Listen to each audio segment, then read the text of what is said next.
Welcome everyone, and thank you for joining me today. We're about to explore a fascinating piece of literary history, T.S. Eliot's dramatic work, first performed at the Chapter House of Canterbury Cathedral in June 1935. The presentation is titled A Verse Drama on Martyrdom, Temptation, and Spiritual Heroism, and we'll be diving into its part-by-part summary, analysis, characters, themes, and imagery. Over the next few slides, we'll uncover the layers of this compelling drama, which is structured as a drama in two parts and an interlude, centered around the powerful motif of murder in the cathedral. So, let's get started. This slide features a quote from T.S. Eliot that says, "Humankind cannot bear very much reality." It's a powerful opening line that really sets the tone for understanding the play we're discussing. Eliot was a profound poet and playwright, and this quote hints at the theme of confronting difficult truths, which is central to the work. The play itself is divided into two main parts plus an interlude, which is a sermon. The first part is called Seven Temptations, and it explores the various challenges and moral tests faced by the characters. The second part deals with the murder and aftermath, examining the consequences of those moral choices and the violence that ensues. Structurally, the play is quite unique. It's a verse drama, a poetic play that combines elements of drama, poetry, and sermon. You can see influences from liturgical traditions and classical Greek theater, which gives it a rich, layered texture. It's a hybrid form that aims to engage both the mind and spirit. In terms of genre and history, this piece was first performed in June 1935 at the Chapter House during the Canterbury Festival, and it was so well received that it later moved to London's West End for its premiere there. And the creator behind this work, T.S. Eliot, was a towering figure in literature. Born in 1888 and passing away in 1965, he was an American-British poet and playwright. His achievements include the Nobel Prize for Literature in 1948, which underscores his influence and importance. Overall, this play is a fascinating blend of poetic and dramatic elements, designed to challenge audiences and provoke deep reflection on morality, faith, and human nature. Eliot drew heavily on Greek tragedy, specifically the chorus as seen in the works of Sophocles and Aeschylus, as well as medieval morality plays and Christian liturgy. The interlude sermon in Murder in the Cathedral is spoken directly from within the theatrical frame, almost as if it's coming from a pulpit. This fusion of form and content means that the play itself is essentially the liturgy it describes, creating a powerful connection between the theatrical and spiritual elements. In 1927, Eliot converted to Anglo-Catholicism, and this religious transformation deeply influenced his work. Murder in the Cathedral stands out as his most explicitly theological piece, embodying his belief that true spiritual commitment involves accepting suffering and even death, rather than compromising one's principles.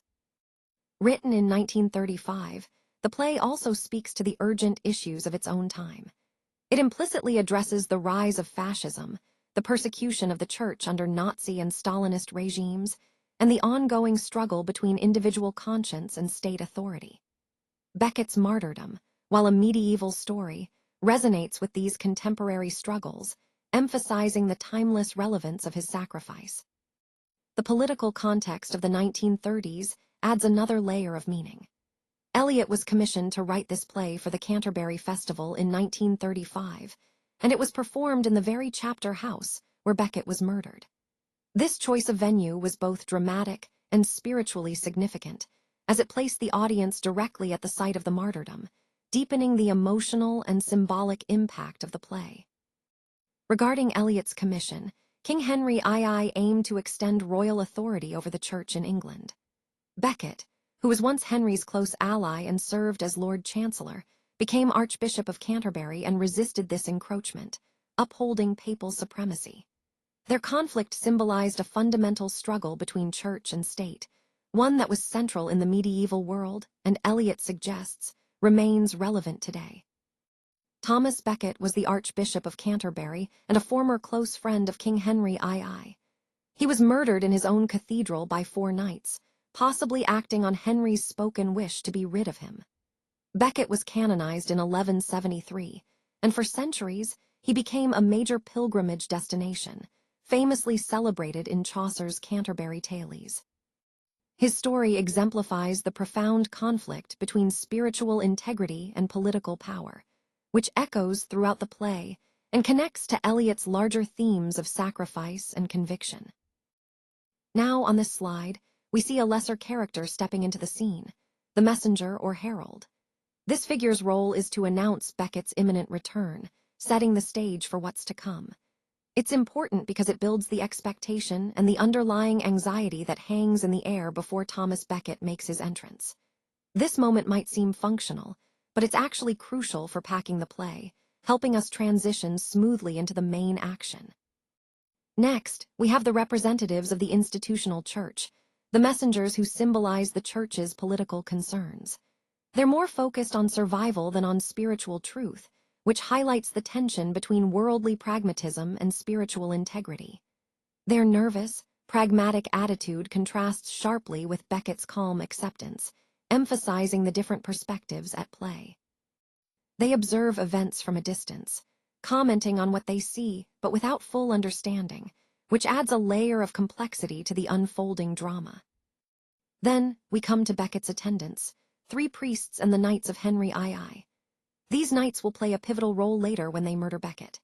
After the murder, they break the fourth wall, speaking directly to us in modern language to justify their actions. This dramatic device, collapsing past and present, was Eliot's way of making the play resonate across time, blurring the lines between history and modernity and forcing us to confront the moral questions in a visceral way. Moving on, we have the agents of the king, the 4 knights, who appear in the first part of the play. Each one embodies a specific temptation for Becket: pleasure, political power, alliance with barons, and perhaps the most dangerous of all, the temptation to seek martyrdom for personal glory rather than following God's true will. These characters serve as foils and temptresses, representing the worldly distractions that threaten Becket's spiritual path. Next are the 4 tempters, ordinary women who serve as the moral and emotional core of the play. They start from fear and passivity, but gradually move toward witnessing and understanding the spiritual truth. Their verse is among Eliot's most beautiful poetry, capturing the play's moral tension and emotional depth. They symbolize the play's central moral struggle, choosing between worldly temptations and spiritual integrity. Finally, we see the women of Canterbury, who act as a chorus. They're not just witnesses, but represent the community's voice. Former Chancellor Becket's journey from exile back to Canterbury as Archbishop. His inner spiritual struggle, to embrace martyrdom for the right reasons, forms the heart of the play's drama. This chorus helps us understand the larger emotional and moral stakes involved in Becket's decision and sacrifice.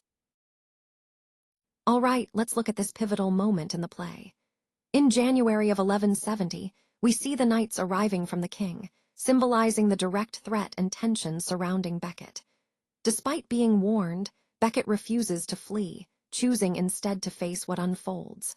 The murder is enacted right on stage, in full view of the audience, making it a powerful and visceral scene. Then the knights break the fourth wall and speak directly to the audience, but in modern prose, this shift highlights the brutality of their reasoning. They justify the murder using bureaucratic language, showing how even acts of violence can be masked as duty or law. The chorus mourns, expressing grief and lament, while the priests mourn as well, emphasizing the tragedy. After the murder, Thomas Becket ascends to sainthood, marking his transformation from a conflicted figure to a martyr. The play concludes with the chorus singing a hymn of praise, celebrating his sainthood and the significance of his sacrifice. This scene encapsulates the core themes of murder and martyrdom, how political power, religious conviction, and personal sacrifice intersect. It also sets the tone for understanding what true martyrdom involves: complete surrender to God's will, not heroism or personal glory. Later, on Christmas morning, Becket delivers a sermon on peace and martyrdom from the pulpit. This moment is crucial because it's Eliot's theological core. He emphasizes that martyrdom is about submission, surrendering self-will entirely to God's plan. It's not about heroism, but about humility and devotion. Then we have the interlude, during Advent in 1170, when Becket returns to Canterbury after 7 years of exile. The chorus expresses a sense of foreboding, sensing that something significant is about to happen. Meanwhile, the priests debate the political implications of his return, showing how intertwined religion and politics are in this story. A herald announces Becket's arrival, and then we see 4 tempters appear, each representing different temptations. The first is old pleasures, then political alliances, baronial power, and finally, the most dangerous of all, the temptation of martyrdom itself, which can be sought as a means to glory. These temptations illustrate the ongoing struggle between worldly desires and spiritual integrity that Becket faces. All these parts, return, temptation, and the interlude, are designed to build a layered understanding of Becket's journey, highlighting both external threats and internal struggles. They help us see the play as a profound exploration of faith, power, and sacrifice. As we look at this slide, we see the central theme of the temptations, the ongoing struggle between worldly power and spiritual surrender. This is a core conflict that Thomas faces, symbolized by his inner battle between will and submission to God's will. The key conflict here is really about that tension, the foreboding anxiety that grips Thomas, contrasted with the growing clarity of his spiritual purpose. The tone of this moment is set in Canterbury during Advent, December 1170, a time of anticipation and reflection. The setting introduces us to Part I at a glance, where we see the stages of temptation Thomas endures. We start with the 4th tempter, who is the most dangerous because he whispers Thomas's own words back to him, urging him to do the right deed for the wrong reasons. This is the subtlety and danger of corrupting temptation, seeking martyrdom not for faith, but for glory. Next, the 3rd tempter offers a baronial alliance, promising power against the king, but Thomas refuses. He recognizes that changing masters for political gain isn't true freedom. Then, the 2nd tempter offers him political restoration, the chancellorship, blending spiritual authority with worldly power, but Thomas rejects that too. Finally, the 1st tempter tempts him with pleasures of the past, memories of his earlier, more joyful court life. Yet, Thomas dismisses these easily, knowing those days are behind him. As Thomas enters, he greets the priests with serenity, showing his resolve, aware of the fear among those around him. An announcer signals his imminent arrival, heightening anxiety among all groups, while the chorus of women expresses their fear and sense of impending catastrophe. All these elements together highlight the intense internal and external struggles Thomas faces at this pivotal moment, emphasizing the overarching theme of spiritual surrender versus worldly temptation. Eliot uses verse as a powerful theatrical device, and he varies the meter and tone depending on the character to support his theological argument. For example, the chorus speaks in long, free verse lines that have a strong rhythmic quality, which gives their voice a sense of collective power and spiritual authority. In contrast, the tempters speak in shorter, more colloquial verse, making their words feel more immediate and accessible. Thomas, on the other hand, uses measured, dignified cadences that reflect his moral seriousness and spiritual steadiness. This variation in form is not just stylistic. It actively enacts the content, showing us how speech can be spiritually differentiated, each character's voice representing their inner state and moral stance. Moving to the women of Canterbury, they are not noble or heroic figures in the traditional sense. Instead, they are ordinary people, a reminder that faith and moral integrity aren't limited to the powerful or the saintly. Their poetry captures the terror of history intruding on private life, those moments when personal peace is threatened by larger historical forces.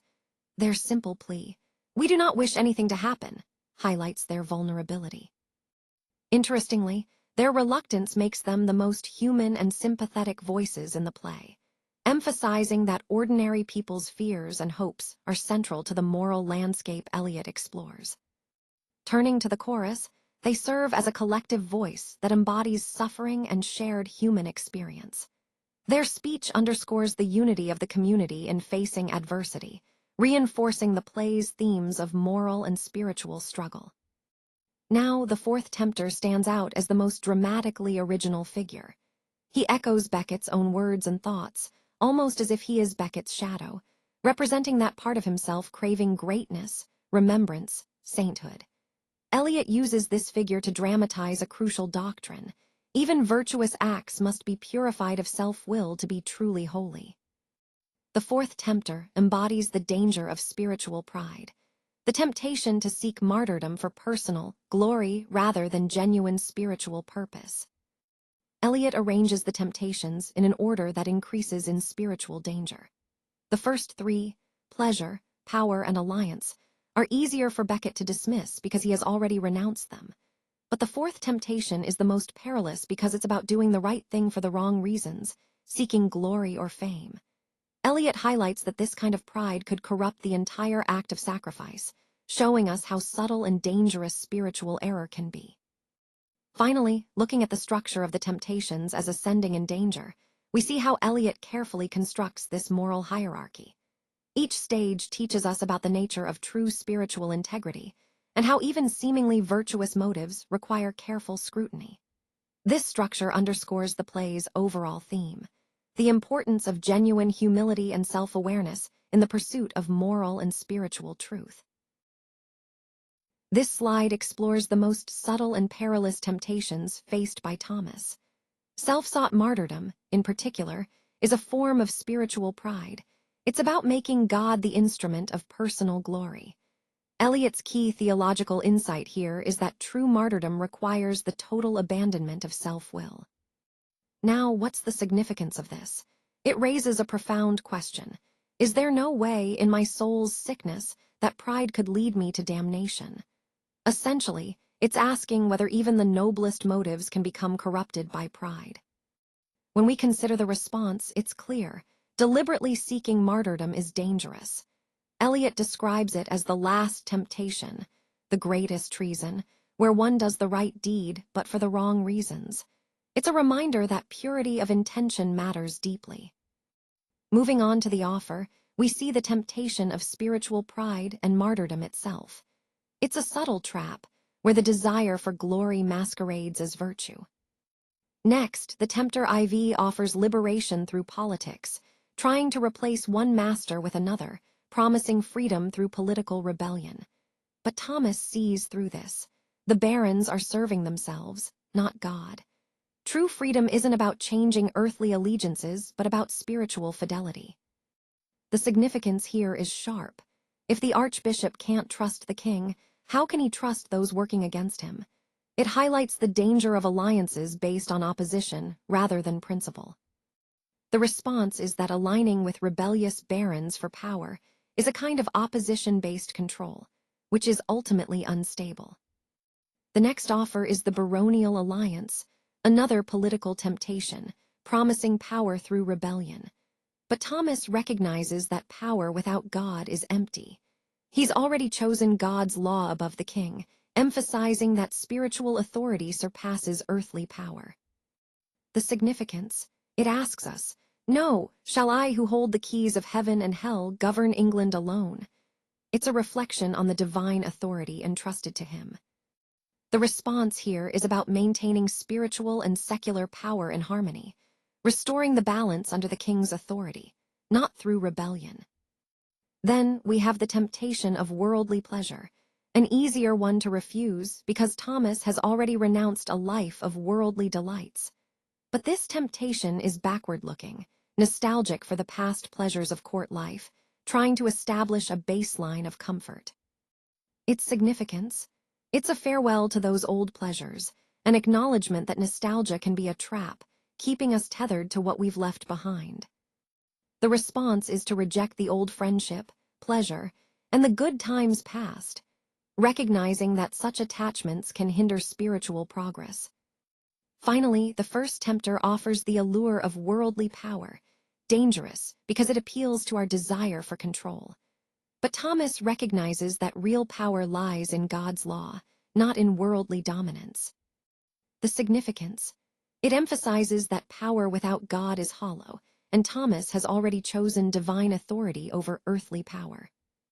The response here is about the unity of spiritual and secular power, restoring authority under the king, but guided by divine law. And that's the overall message. These tempters represent different facets of pride and temptation, each trying to lead Thomas away from his spiritual calling. Recognizing and resisting these subtle traps is essential to staying true to one's faith and divine purpose. The sermon in this scene serves a very dramatic purpose. It's not just about delivering a message, it's about preparing both Becket and the audience for what is to come, the murder. Thomas Becket knows what's coming, and interestingly, he's not afraid. Instead, he's going through a process of spiritual surrender that actually began earlier, when he resisted the fourth tempter. Now, he's nearing the moment of its full realization. This moment of preparation is quite powerful because Becket speaks directly to us, the audience. He's not just acting as a character in a play, he's functioning like a preacher standing in a church. For a brief moment, the theatrical fiction drops away, and what we see is more like a liturgical moment, like a sacred act. Eliot cleverly bridges the gap between the medieval event and us, the modern audience, making the story resonate across time. Now, a key point here is how the sermon acts as a kind of breaking the fourth wall. Becket isn't just performing, he's engaging us directly. And the core message of his sermon is about martyrdom. He makes it clear that a martyr doesn't chase after death. It's not about heroism or seeking to die for a cause. Instead, a true martyr becomes so aligned with God's will that their own desires fade away. They become instruments of divine purpose. This distinction is vital, because it separates genuine martyrdom from the idea of self-sought sacrifice. Becket begins this reflection with a paradox rooted in Christian tradition, the idea of Christmas peace, which is celebrated on the same day as the feast of St. Stephen, the first martyr. At first glance, it might seem contradictory, but it's actually a profound spiritual truth. Peace isn't simply the absence of suffering, it's about the presence of God within suffering. It's a reminder that true peace comes from divine connection, even amid hardship. And that brings us to the concept of peace that passes understanding. It's an idea that underscores how, in the midst of chaos or suffering, spiritual peace transcends human comprehension. It's a divine gift, empowering believers to endure and find serenity in the face of adversity. Finally, we see that this sermon, delivered on Christmas morning, 1170, is a rare moment in the play because it's in prose and spoken directly to us. It's the theological core of the entire drama. This isn't just a story about historical events, it's a meditation on faith, sacrifice, and divine purpose, all conveyed through Becket's powerful words on that sacred day. On this slide, we see how martyrdom is portrayed as a form of transfiguration, death as a fulfillment of divine purpose. This idea of resolution is key, as the knights are addressing a modern audience, blending the past with the present. It's a radical device, first bringing in terror, then transcending it to reveal a higher meaning. The tone is set by the image of Canterbury Cathedral on December 29, 1170, anchoring us in the historical moment.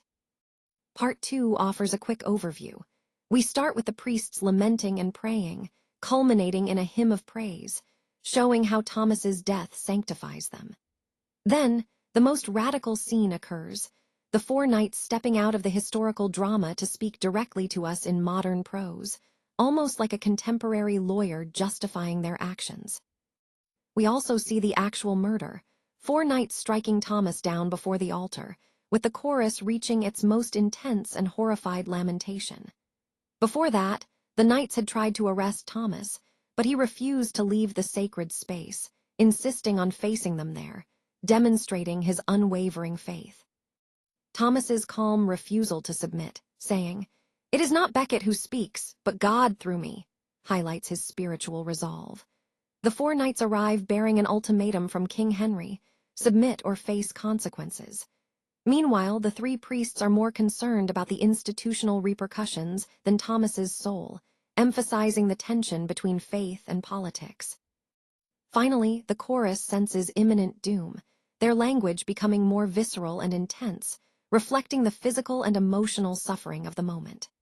This scene encapsulates the tragic yet transformative power of martyrdom, death as a moment of divine transfiguration, where terror is transcended through faith and purpose.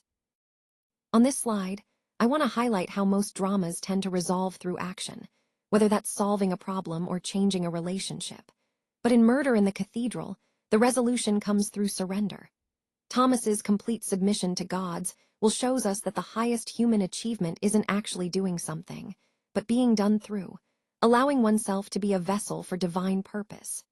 Eliot emphasizes that this act of perfect passivity is the true resolution. Now, moving to martyrdom as a dramatic resolution, the chorus's verse in part II reaches a powerful, almost mystical horror. But what's remarkable is how their experience shifts from fear to understanding. Witnessing Thomas's martyrdom transforms them. They become participants in sacred history. The ordinary women who just wanted to stay out of trouble are suddenly part of something divine.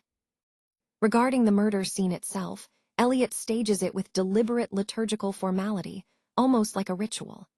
Beckett faces his killers with calmness, and the act resembles a sacrament more than violence. This isn't just dramatic irony, it's a theological statement. Eliot presents the murder as the fulfillment of divine purpose, framing it as sacred rather than mere violence. Finally, the Knight's speech to the audience is a bold theatrical choice. They switch from medieval verse to modern prose, which collapses the distance between 1170 and 1935.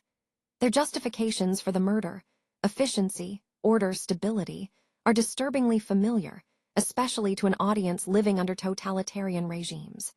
Eliot's use of this modern speech bridges time and emphasizes how such motives remain relevant across centuries. Now, let's explore the concluding hymn of the chorus, which is truly one of the most beautiful passages in 20th century drama. They sing, "Forgive us, O Lord, we acknowledge ourselves as type of the common man." This moment marks a profound transformation. They shift from passive bystanders to active participants in a sacred event. Their suffering is no longer mere pain. It becomes their sanctification, their way of becoming holy through pain. Moving to the finale, we see the chorus's ode during the murder reaching an almost apocalyptic intensity. They speak of corruption, decomposition, and the smell of death. But this isn't just horror for horror's sake. It's a deep spiritual experience, inhabiting the moment of martyrdom. They are witnesses, being drawn into sacred history almost against their will, which elevates their suffering into a form of sacred witnessing. Now, as part II unfolds, we observe their response to the arrival of the tempters. Their fear intensifies, becoming visceral and almost physical. Their language shifts to sensory descriptions, smells, textures, bodily sensations, giving us a raw, immediate sense of their terror. Eliot's use of verse here is key, as it employs direct sensory language, showing us suffering not just with the mind but through the body first. Before this, in part I, we see the sense of foreboding. The women start in a state of passivity, reluctance, and dread, clearly sensing that history is about to intrude on their quiet lives. Their desire to be left alone is deeply human, yet it's also deeply unheroic. Eliot begins with their ordinary life, emphasizing that heroism isn't the focus here. Instead, it's about the human reaction to impending tragedy. Finally, at the opening of the play, we see the theme of fear. The chorus of women of Canterbury forms the moral and emotional core of the piece. This is Eliot's most radical inheritance from Greek tragedy, transformed into a Christian context. Their voices embody the play's moral tension and emotional depth, anchoring the audience in the play's profound exploration of fear, suffering, and ultimately, redemption. In this slide, I want to highlight Eliot's powerful use of the image of Fortune's wheel throughout the poem. It symbolizes how kings and men rise and fall on a wheel they cannot control. Thomas, on the other hand, seeks a different position. He wants to stand at the still center, what Eliot calls the still point of the turning world. This is a spiritual stance, a desire to be in God's will rather than caught in the endless revolutions of worldly power and pride. Now, when Thomas faces temptation, he doesn't fight pride directly. Instead, he recognizes it, he admits it, and then chooses to surrender. This process of part I is really about gradually stripping away self-will. By the time we reach the interlude sermon, Thomas has achieved a state of pure openness to God's purpose. He's no longer seeking death or fleeing from it. Instead, he's in a place of surrender, trusting in God's plan. Moving on, Beckett's resolution is tested by the fourth tempter, who presents a very subtle form of corruption. This tempter suggests seeking death for the sake of eternal fame and heavenly reward, essentially turning martyrdom into an investment. Eliot warns us that this kind of martyrdom is dangerous because it's pride dressed in sanctity, a kind of spiritual suicide, really. Eliot's definition of true martyrdom is quite clear. It's not about heroically choosing death for a cause.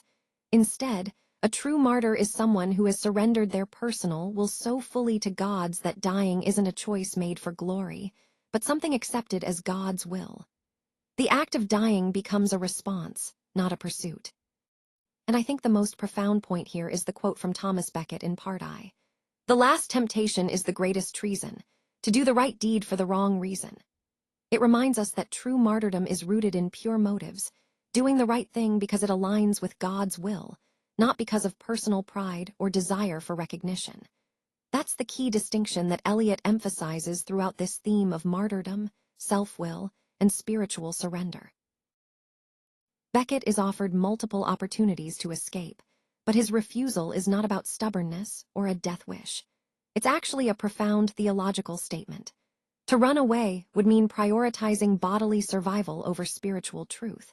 It would also be conceding that the state's authority should take precedence over spiritual authority. His refusal highlights that his death becomes a powerful constitutional statement about where true authority lies. Moving on, Thomas's refusal to flee is a key moment. When you look at how the knights speak, especially in Eliot's modern prose, you see a sharp political critique. They sound like bureaucrats or rationalists justifying the elimination of any obstacle to progress. Their arguments mirror 20th century authoritarian justifications, so the method of silencing opposition remains the same, even if the century has changed. Eliot wrote this play in 1935, a year marked by significant political upheaval. Hitler repudiated the Treaty of Versailles, and Mussolini invaded Abyssinia.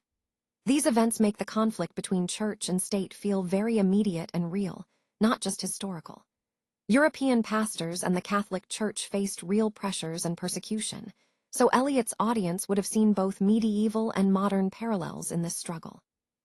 Now, looking at the historical background, Henry II claimed jurisdiction over clergy for criminal offenses through the constitutions of Clarendon in 1164. Becket refused to accept this, asserting the authority of the Pope. This conflict represents a critical constitutional crisis. Who has the ultimate authority over the souls of the people, the king or the church? Eliot presents Becket's stance as the only truly spiritually justified position, emphasizing the importance of divine authority. Finally, this historical conflict between Henry II and Becket isn't just about the past. Eliot uses it as a metaphor for a timeless struggle, the ongoing battle between divine authority and worldly, or earthly, power. It's a theme that resonates across ages and underscores the broader debate of church versus state that we're exploring in this presentation. On this slide, I want to highlight Eliot's profound theological vision. At the moment of perfect spiritual surrender, he suggests that the individual participates in eternity, stepping out of the flow of ordinary time into what he calls the still point of the turning world. This is a powerful image, implying that true surrender connects us directly with eternity. Thomas's martyrdom, then, is not merely an ending through death, but an entry into the eternal, a moment where time and eternity intersect through sacrifice. Moving on, we see how the play's depiction of time is quite radical. When the knights speak in modern prose, they collapse the centuries between Becket's murder and Eliot's era in 1935. This is a deliberate artistic choice. Eliot suggests that history isn't just something in the past. The same arguments that led to Becket's death are being echoed in Europe during Eliot's time. So the medieval and modern are intertwined, reinforcing that history is ongoing, not just a closed chapter. Next, the play aligns with the Christian liturgical year, Advent, Christmas, the Feast of St. Stephen, and Holy Innocents. These cycles of sacred memory frame Thomas's death, not as an isolated event, but as part of a recurring pattern.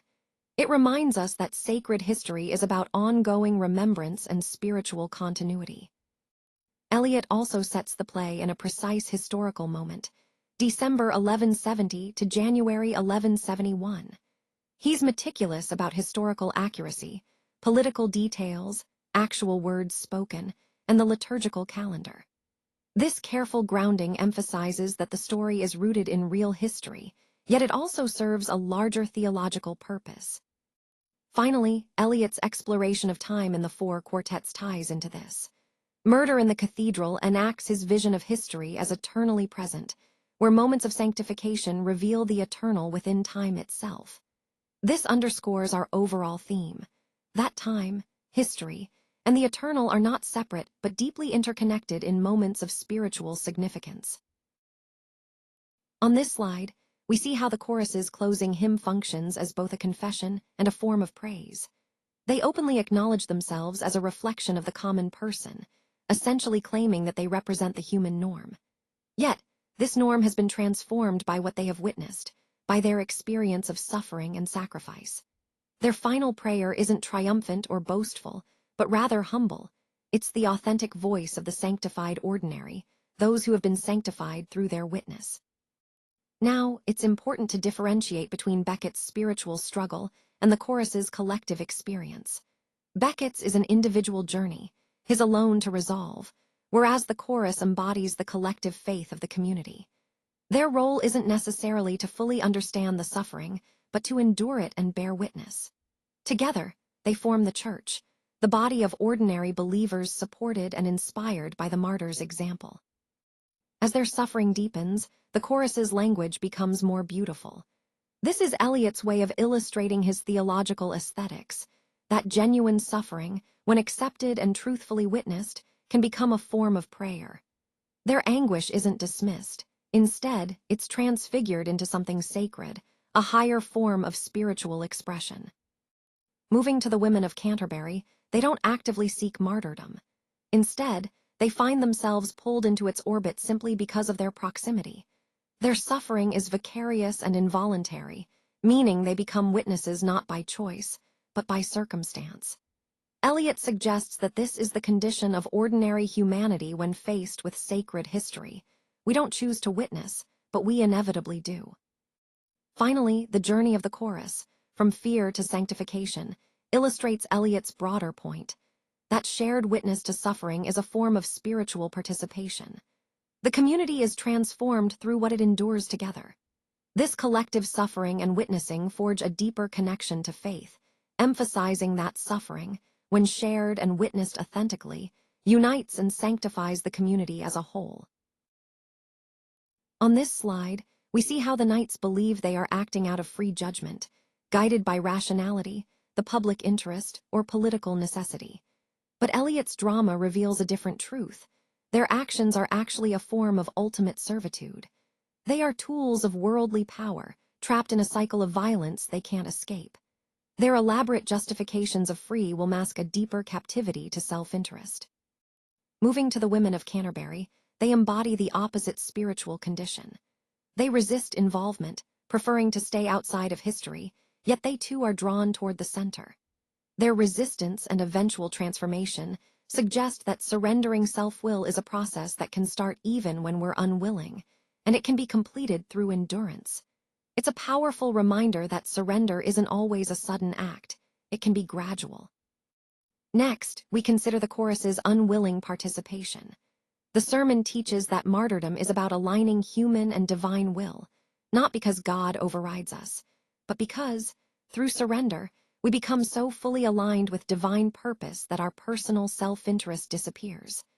This is Eliot's most precise statement of the mystical tradition underpinning the play, where true unity with divine will is the goal.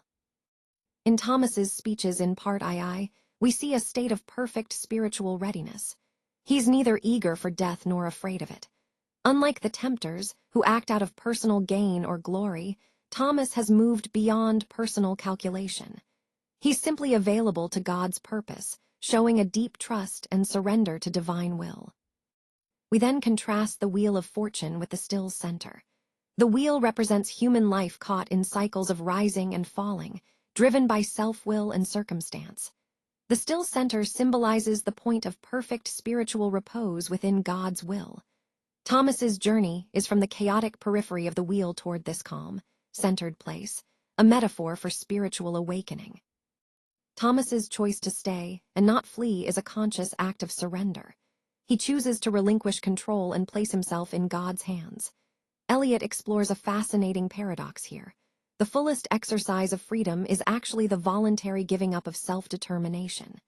In Christian mystical tradition, when the will is emptied of self, it becomes filled with God, highlighting that true freedom often involves surrender. Finally, we come to the core paradox of the play. The idea that the highest act of free will is the willingness to surrender personal will to divine purpose. Freedom, in this sense, is achieved through submission. It's a radical notion that true liberty isn't about asserting our own desires, but about surrendering ourselves to something greater. This theme underscores the complex relationship between free will, divine will, and the act of self-surrender. The murder in the cathedral represents the ultimate expression of disorder. It's violence happening in a sacred space, where royal power overrides divine law. But within Eliot's theological framework, what seems like chaos is actually part of a deeper order. It's God's providence working through what appears to be chaos. So, the horror the chorus feels isn't just about the surface, it's about seeing beyond that surface to the divine plan at work. Now, when we look at the murder as disorder made visible, we see that the three priests are paralyzed by their concern for the church's survival. They're more focused on maintaining political power than on fulfilling their spiritual mission. In a way, they've inverted their values, substituting institutional order for true spiritual order. Their anxiety, therefore, reveals a kind of faithlessness, a failure to trust in divine guidance. Henry's challenge to church authority isn't just political. As it might seem, Eliot suggests it's also cosmological. It's an attempt to put human will above divine order. And this creates disorder that doesn't just stay in the political realm, it ripples through nature, communities, and individual souls. So, we see that political order and spiritual order are fundamentally interconnected. Moving to the natural imagery, the women talk about rotting vegetation, foul smells, disease, and corruption. But this isn't just metaphor. For Eliot, moral and spiritual disorder physically manifests in the natural world. The decay they observe before Thomas's arrival symbolizes a world without God at its center. A world falling apart because divine authority has been replaced by human calculation. Overall, Eliot uses imagery of natural and social disorder to reflect the spiritual condition of a world that has lost its center. When God's authority is replaced by human ambition and reasoning, disorder takes over, and that's what leads to disintegration. So, this theme of order, disorder, and spiritual disintegration is central to understanding the deeper message of the play. Today, we see how the play transitions from the Advent darkness to the Christmas candle, and then to the midwinter murder, the deepest darkness of the year. But what's fascinating is that this seasonal arc actually mirrors the Christian theological journey. The darkest point holds the greatest sacred significance. Eliot's concept of liturgical time isn't straightforward or linear. Instead, it's cyclical and typological, meaning it reflects deeper spiritual patterns that repeat through seasons and stories. Now, Canterbury Cathedral itself isn't just a setting, it's a powerful theological statement. Its stone walls symbolize the permanence of the church, standing firm through centuries. The altars represent the presence of God among us, and its long history is a record of sanctified memory, a tapestry of divine encounters. When Thomas insists on dying there rather than fleeing, he's making a profound claim that this sacred space is truly God's ground, beyond secular authority. It's an assertion that the church's physical space is intertwined with divine authority. Moving inside, the liturgical environment, candles, incense, the altar, frames every scene with sacred light. Eliot employs these medieval church practices as visual theology. For example, the flickering candle isn't just a fragile human life. It also symbolizes the eternal flame of divine presence. It's a beautiful reminder that vulnerability and divine beauty are deeply connected. And speaking of candles, the play's imagery of light and darkness is vital. It opens in winter darkness, aligning with Advent, the time of waiting for light. Throughout the play, light imagery signifies God's presence and Beckett's spiritual clarity. Even in the dim interior of the cathedral where the murder occurs, we see a paradox. It's both an act of darkness, violence, and an act of light, martyrdom's transfiguration. The scene exemplifies how darkness and light coexist in these sacred moments, revealing profound truths about faith and sacrifice. Let's explore the powerful imagery in Part II, where blood imagery is a recurring motif. Thomas's death is not just a historical murder, it's portrayed as a typological sacrifice, echoing Christ's passion and the martyrs who came after him. Eliot carefully avoids equating Becket directly with Christ, but the structural parallel is intentional. The spilling of innocent blood becomes a mechanism for sanctification and spiritual transformation. Moving on, the chorus's odes in this part are intensely physical. We hear descriptions involving smells of decay, textures of rotting matter, and sounds of animal distress. Eliot deliberately grounds the spiritual experience in bodily sensations. He wants us to feel the theology in our flesh, not just understand it intellectually. This ties back to the doctrine of the Incarnation, emphasizing that divine truth is made real through lived, bodily experience. The chorus also obsessively references the agricultural cycle: seasons, harvests, decay, and renewal. This imagery roots the play in the natural, cyclic order of life, yet it also hints at something transcendent. The martyrdom disrupts this natural cycle with a supernatural purpose. While spring will come again, Becket's death has forever changed what spring symbolizes. Now, let's consider the seasonal imagery. It's not just about nature. It connects to medieval cosmology, where the fortunes of humans, like the rise and fall of kings or wealth and poverty, are seen as movements on a turning wheel. Thomas's spiritual achievement is standing at the still center of this wheel, an unmovable point outside the chaos. Neither priestly virtue nor lay devotion can turn the wheel at that center. That still point symbolizes spiritual steadiness amid worldly upheaval. Finally, Eliot's imagery is richly drawn from medieval cosmology, the liturgical calendar, and the human body. Every image participates in a dense, symbolic texture, creating a layered theological argument. The wheel, the seasons, the body, and spiritual symbols all serve to illustrate the interconnectedness of physical and spiritual realms, highlighting the play's overarching themes of sacrifice, transcendence, and spiritual stability. On this slide, we see how Eliot uses a variety of literary and dramatic devices to deepen the play's meaning. For example, Thomas points out that the Feast of St. Stephen, as the first martyr, and the Feast of Holy Innocents are not just historical dates, but are part of a larger liturgical pattern. This pattern, or typology, shows how Becket's martyrdom echoes Christ's passion and the tradition of Christian witness, suggesting that individual events participate in an eternal spiritual pattern. Moving on, the interlude sermon is a fascinating break from theatrical convention. Instead of actors delivering a scripted speech, Becket speaks directly as a priest to the congregation, creating a sense of immediacy and spiritual authority. The play also incorporates liturgical elements, like delivering the sermon from within the theatrical frame, structuring the chorus odes as hymns, and ending with a reflection similar to the Te Deum. This blending of drama and liturgy emphasizes the sacred nature of the themes. Another key device is the breaking of the fourth wall. For instance, the first night explicitly reassures the audience that they're not gaining anything from this.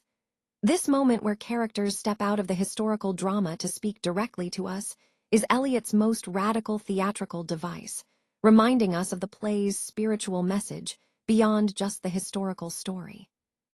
Then, we see how the four tempters are not realistic characters, but allegorical figures representing Becket's inner spiritual struggles.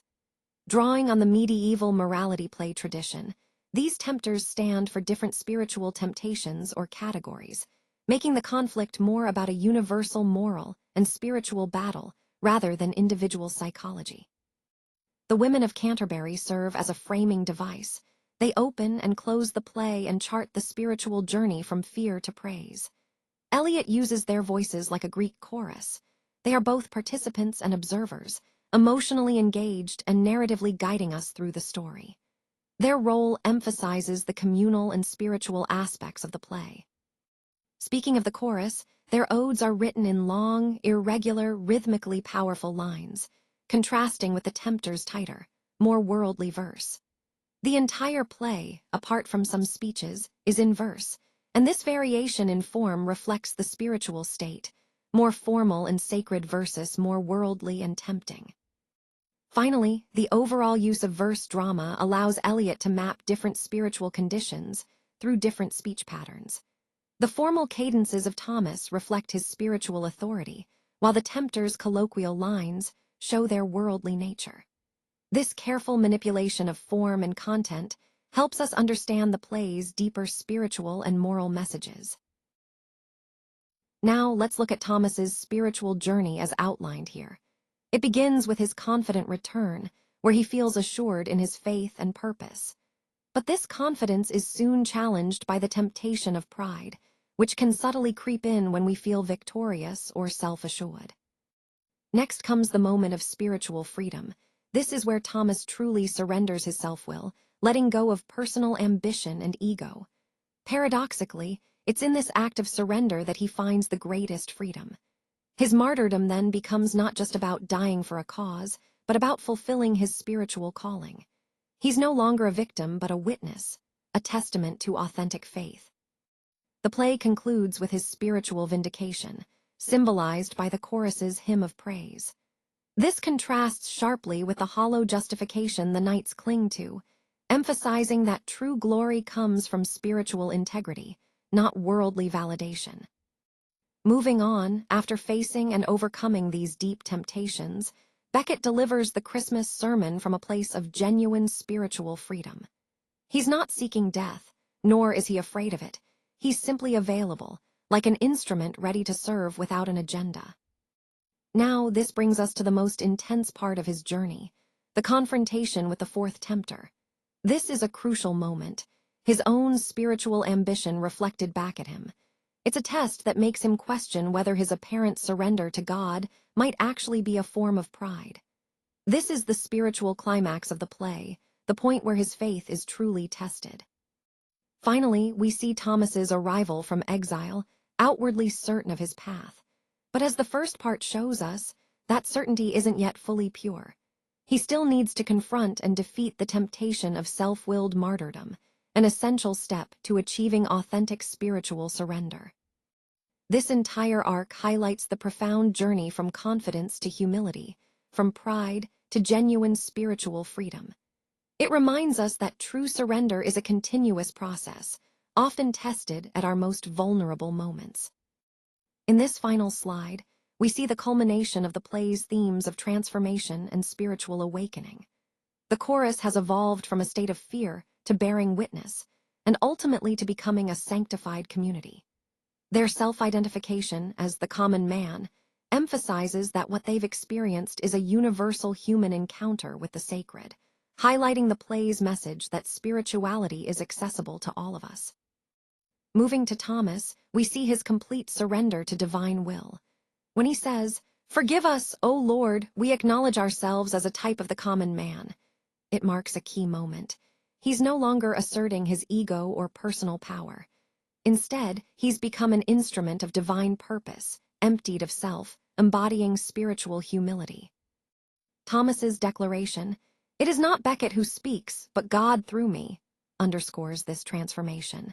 It shows that he has moved beyond personal resistance, what we might see as a struggle with history, and now acts as a vessel for divine communication.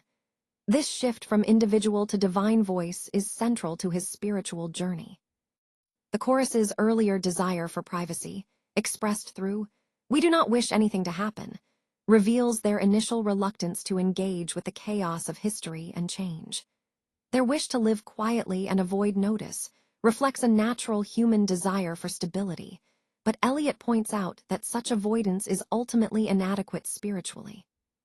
Thomas's acceptance of martyrdom, contrasted with the chorus's retreat, underscores a key theme, embracing the full reality of life, including suffering and sacrifice.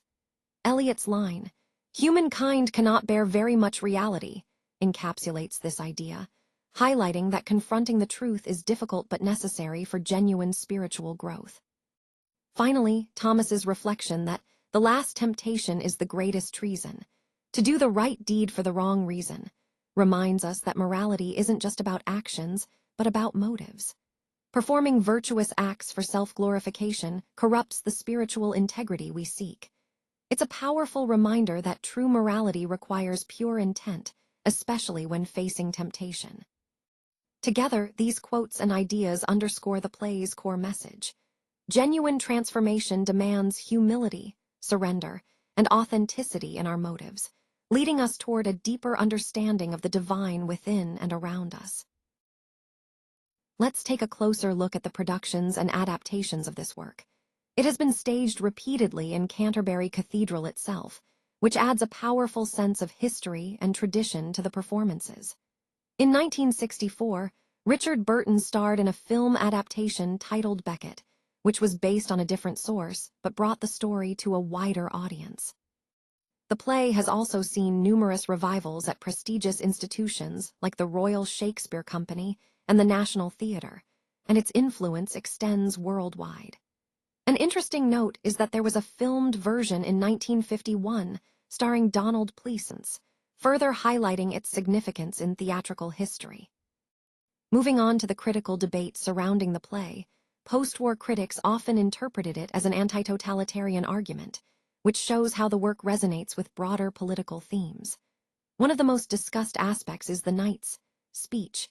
People still debate whether it's meant to be ironic, or if it genuinely endorses certain ideas.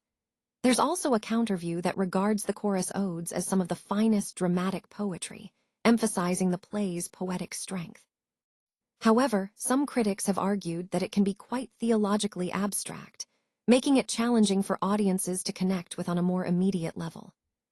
Turning to Eliot's personal connection with the work, he once described it as his most personal piece, which is quite telling about its significance to him. In 1948, Eliot was awarded the Nobel Prize for Literature, acknowledging his profound contribution to modern poetry and drama. His other major works, like 4 quartets written in 1943, share many themes with this play, such as spirituality and the passage of time, while The Waste Land from 1922 remains a landmark of modernist literature, demonstrating his wide-ranging influence. When we look at Eliot's literary legacy, it's clear how highly regarded he is. Shaw, for example, praised Eliot's verse for its musical beauty, and many consider his verse play to be the finest since Shakespeare. The play's success is also evident in its long runs in London's West End, including a notable premiere in Canterbury in 1935 that received critical acclaim.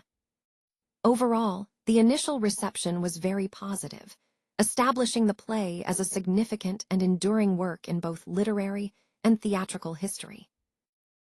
The last temptation is the greatest treason, to do the right deed for the wrong reason.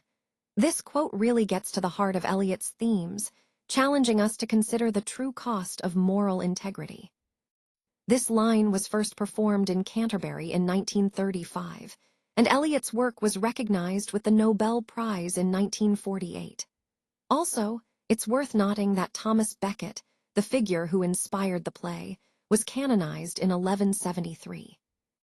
Eliot's Murder in the Cathedral is a verse drama that combines chorus and morality play elements. It's known for breaking the fourth wall, engaging the audience directly, and making us reflect on our own moral choices. The play's craft is rich with imagery. Think of light and wheels, seasons and cathedrals, blood and body.